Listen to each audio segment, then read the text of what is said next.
پروردگار عالم نے سلسلہ ہدایت کو جاری رکھنے کے لیے مختلف منصب بنائے ہیں. رسالت بھی ہے، نبوت بھی ہے اور امامت بھی ہے. کہ پروردگار نے ان مناصب کو جو ہے یہ اپنے ہاتھ میں رکھا ہے. بے شک. حضرت آدم علیہ السلام کی جب خلافت اور ان کی نبوت کا اعلان ہوا تو اللہ نے اعلان کیا. اس کے بعد جتنے بھی نبی آئے ان میں سے کسی بھی نبی نے اس چیز کو کسبی طور پہ حاصل نہیں کیا، بلکہ اللہ نے ان کو نبی بنا کر بھیجا. جس طرح سے نبیوں کو خود نبی بنایا، اسی طرح سے سلسلہ ہدایت میں بھی اللہ نے اماموں کو بھی خود امام بنایا ہے. جب یہ نظام الہی ہے، اس نظام میں بھی تو ایک حکومت ہے نا. اللہ نے فقط دین تھوڑی دی ہے، اللہ نے معاشرتی نظام دیا ہے، اللہ نے حکومت کا سسٹم دیا ہے. مولا کائنات کی نہج البلاغہ میں خطبے ہیں، پورا سیاست کا تعارف ہے، حکومت کو چلانے کا نظام ہے. جب مالک اشتر کو بھیج رہے ہیں تمام چیزیں سمجھا رہے ہیں. جمہور سے جمہوریت ہے. جمہور کون ہے؟ عوام ہے. عوام کے فیصلے کو جمہوریت کہا جاتا ہے. تو جو عوام کے فیصلے سے لوگ سامنے آتے ہیں انہیں جمہوری نمائندہ کہا جاتا ہے، عوامی نمائندہ کہا جاتا ہے. جبکہ اس ٹرم کو استعمال کیا جاتا ہے نظام الہی کے ساتھ.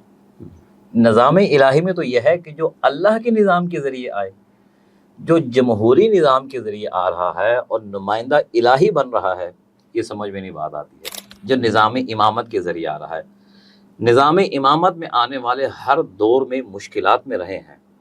آپ دیکھیے مولا کائنات سے جیسے ہی امامت کا آغاز ہوا ہے، مولا کائنات کے خلاف پروپیگنڈا ہے، امام حسن علیہ السلام کے خلاف، امام حسین علیہ السلام، حتیٰ کہ امام زمانہ تک رہا ہے.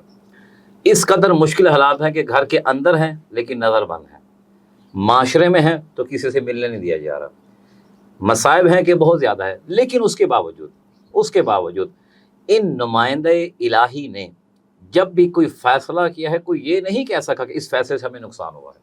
ان کا کربلا میں امام حسین نے اسلام نہیں انسانیت کو بچایا. جب بھی کوئی امام حسین علیہ السلام کو پڑھتا ہے تو وہ کہتا ہے کہ یہ محافظ انسانیت ہے، یہ محسن انسانیت ہے. جب امام زمانہ دین پیش کریں گے لوگ کہیں گے یہ انسانیت کا دین ہے، یہ ہمدردی کا دین ہے. تب لوگ پھر سمجھیں گے کہ دین اصلی کیا ہے اور اس دین کا حاکم کیسا ہونا چاہیے. تو یہ جب جھلک نظر آئے گی نا تو میں کہتا ہوں لوگ اسلام کا کلمہ دین سمجھ کے نہیں، اسے انسانیت کا کلمہ سمجھ کے پڑھنا شروع ہوں گے. انسانیت اسی دین میں ہے. جب یہ جھلک نظر آئے گی لوگ جوک طرف جو اسلام میں آنا شروع